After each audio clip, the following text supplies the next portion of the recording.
Assalamualaikum warahmatullahi wabarakatuh. Oke, kali ini saya akan menjelaskan tentang morfem dan allomorph. Morphem is as the smallest meaningful unit of a language. Words are made up of morphemes. The word insane, illegible, impossible, irregular have different sound, pronunciation, or spelling. Jadi kita juga dapat mengartikan bahwa morf itu ialah sebagai unit makna terkecil dari suatu bahasa. Kata-kata itu terdiri dari beberapa morfem. Kata gila, tidak terbaca, tidak mungkin, tidak teratur, memiliki bunyi, pengucapan, atau ejaan yang berbeda.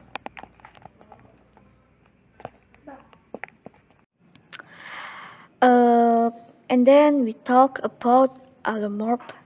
Allomorph is a linguistic term for a variant form of a morpheme. An allomorph is a variant form of a morpheme, but it doesn't change the meaning. Allomorph has different in pronunciation and spelling according to their condition. Jadi dapat kita katakan bahwa allomorph itu merupakan salah satu bentuk linguistik atau varian dari morfem. Allomorph juga dikatakan sebagai varian dari morfem. Tapi di mana letak adanya allomorph tersebut, penempatan hingga kondisi keberadaan allomorph ini sendiri tidak mengubah makna dan memiliki perbedaan pengucapan di setiap kondisi penempatan allomorph. Okay, and then we will talk about allomorph variant. Di sini saya mengambil contoh allomorph dari artikel, yaitu a teacher, an egg. Merupakan allomorph, kemudian teacher merupakan root or stem atau biasa kita sebut dengan kata dasar. Kemudian incapable, illogical, impossible, dan irregular itu allomorphnya yaitu in, il, im, dan ir. Dan kata dasarnya yaitu capable, logical, possible, dan regular. Dalam allomorph sendiri, in, il, im, dan ir menunjukkan arti negatif atau tidak, biasa diartikan sebagai tidak. Nah, dalam penggunaan allomorph yang in, il, im, dan ir, itu mereka mempunyai hubungan dengan morfem itu sendiri. Jadi antara allomorph dan morfem memiliki hubungan yang kemudian menjadi sebuah kata, yaitu incapable, yang diawali in, il, dan im, dan ir, dan teman-temannya, seperti itu. And then we will talk about some example from some types of allomorph. Yet nouns inflectional suffix. Jadi kita kali ini akan membahas tentang beberapa contoh dari beberapa tipe dari allomorph. Pada presentasi kali ini saya mengambil contoh dari the plural suffix, yaitu penggunaan kata s atau z1 pada jamak, yaitu ada pada books, cups, roses, dan horses. Kemudian pada possessive suffix, penggunaan s pada kepemilikan, yaitu the table's legs, the man's head, John's books, dan Alice's hair. Kemudian adverbs inflectional suffix itu ada pada fast, faster, dan fastest. Adverb untuk keterangannya. Kemudian adjective, kata sifat. Adjective inflectional suffix itu ada pada big, bigger, dan biggest. Untuk allomorphnya sendiri, ya dapat kita lihat pada plural suffix atau kata jamak itu ada pada s. S merupakan allomorph. Kemudian di possessive, s-nya juga allomorph.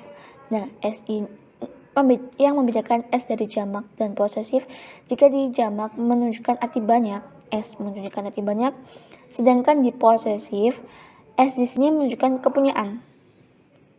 Seperti contoh the man's hat, topi pria itu, berarti itu topi sang pria itu, berarti punya pria itu.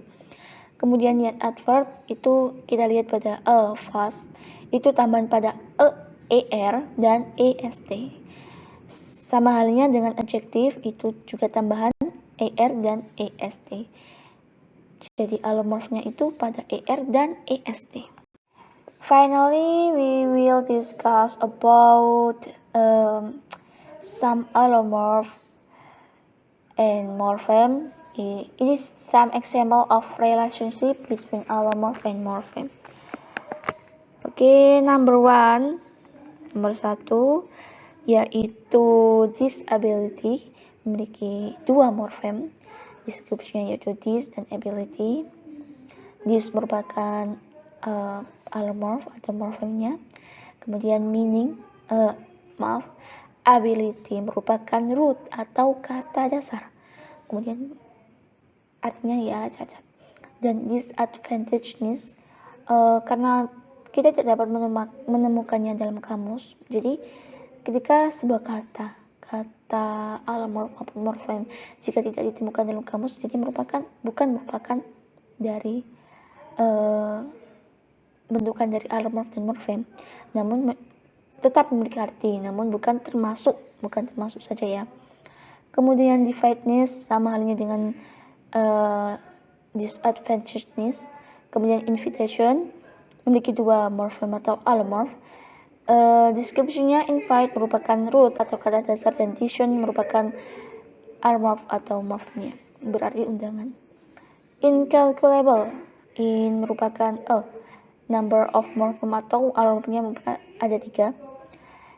Calculate and able artinya tidak terhitung. Illness 2, yaitu ill dan ill plus ness. Kemudian artinya penyakit. Illuminate hanya satu kata, hanya satu morfem, jadi dia tidak memiliki morfem, menjadi satu kalimat, satu kata itu menerangi artinya. Income sama halnya dengan illuminate. Kemudian insecure, insecure artinya tidak aman.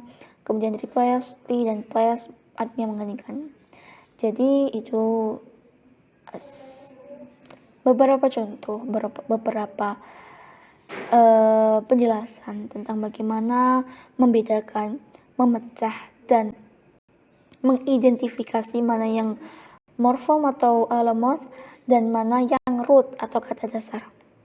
Oke, sekian dari saya. Mungkin ada kurangnya saya mohon maaf. Semoga kita bisa ambil manfaat dari penjelasan yang telah saya paparkan. Baiknya kita ambil, buruknya kita tinggal saja. Sekian, sampai bertemu di pertemuan yang selanjutnya. Thanks for your attention and see you next time.